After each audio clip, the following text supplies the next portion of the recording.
Hello and welcome to your astrological vibrations for Wednesday, November 9th, 2016 by Gaia Blooming. I am Mimi and our energy mantra for today is, it is my responsibility to stay in my power. And today we have Mars just shifted last night into Aquarius. So Mars is at 0 degrees, and anytime a planet's at 0 degrees, we get the 0 degree energy to adjust. That's the degree of transformation, to adjust to this energy. And especially if you are Mars ruled, if you have strong association with Mars energy, you may feel a little wonky. You may feel a little I don't know, you may not really feel like taking action yet while it's in this, transformational state. However, all is not lost. Your power is not lost, because with Mars in Aquarius, we are looking at vibrations, we are looking at frequency. So even if you don't feel like putting action out into the world, this is a time to evaluate, where am I at? What frequency am I giving off? And if you can adjust those levels, the levels of your frequency, the levels of your bass, the levels of your treble, whatever it is that you're putting out into the world, the spectrum levels of your light that you're putting out there, adjust them so that they're in alignment with who you are, where you're at in your life right now. When it is time to act, you're going to be ready to act in alignment, in accordance with you. And also feeding into this energy of today, this is how I can just describe it. We have the moon in Pisces, and the moon in Pisces is building to a connection with the sun a little bit later in the day. So moon in Pisces, sun in Scorpio, our intuition is off the hook. You can really tune in if you've had questions, if there's been things that have been puzzling you. This is a time to lock it into yourself and be like, what's really going on? And then feel your way through, because the water signs encourage us to feel our way through the energies. Also aiding us in this is the moon connecting to Neptune.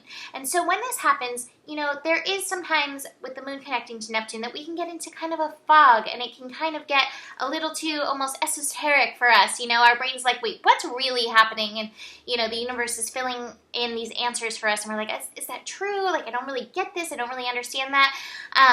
And that is the time to come, get in, tune in deeper into yourself, into your being, into your knowing, because you have all the answers within you.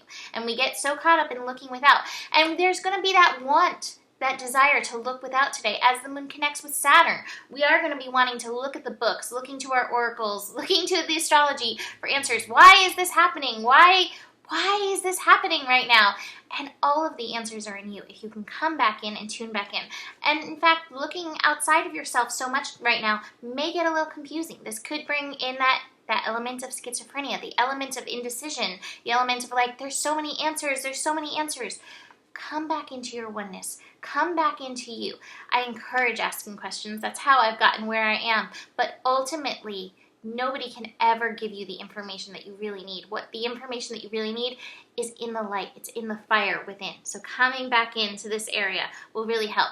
So that's part of the responsibility is, okay, you have this option of looking outside and getting all these, things from outside of you. But ultimately, your power is in coming back in here and being like, yes, that resonates. No, that doesn't resonate. I'm putting that to the side. And it never has to be I'm throwing that away completely. Put it to the side. See if it resonates at another time.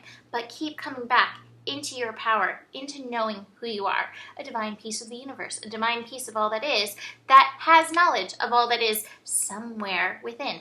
Moon is also connecting to Pluto. So we've had these Pluto connections going on this week, helping transform us. And I really do think this comes back into that element of you being in your responsibility of your power. Just knowing in every moment you can step into your power by recognizing how you're responding or reacting and where it's really coming from. If we're reacting, it usually comes from a piece of pain that needs some work, that needs some healing within you. If you are responding, that's a more, I don't want to say enlightened place, but it's coming from a place in you that, okay, I understand this has been a place of pain and this is a part of myself that I'm showing up for. So you have that option to do that.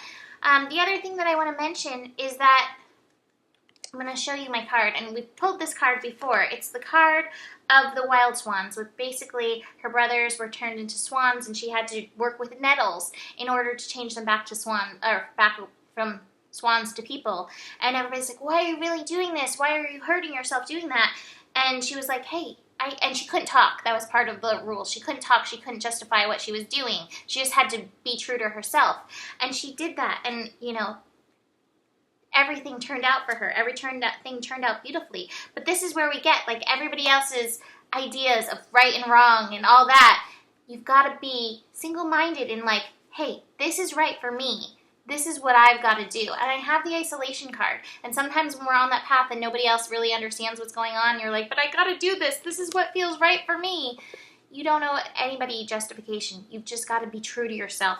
Work hard, trust yourself, and trust the universe. And that comes in with my card from the Tantric Dakini Oracle.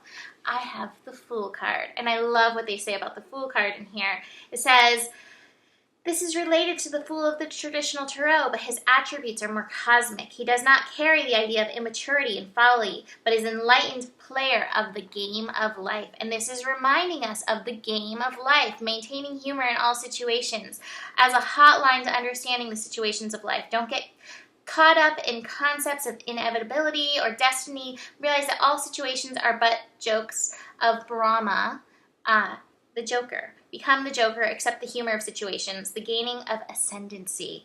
Always a positive interpretation.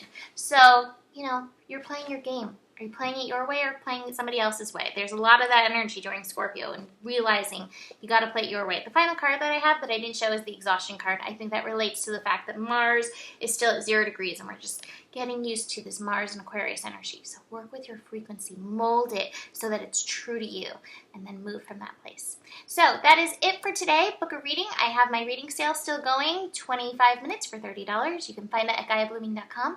I will see you tomorrow. Namaste.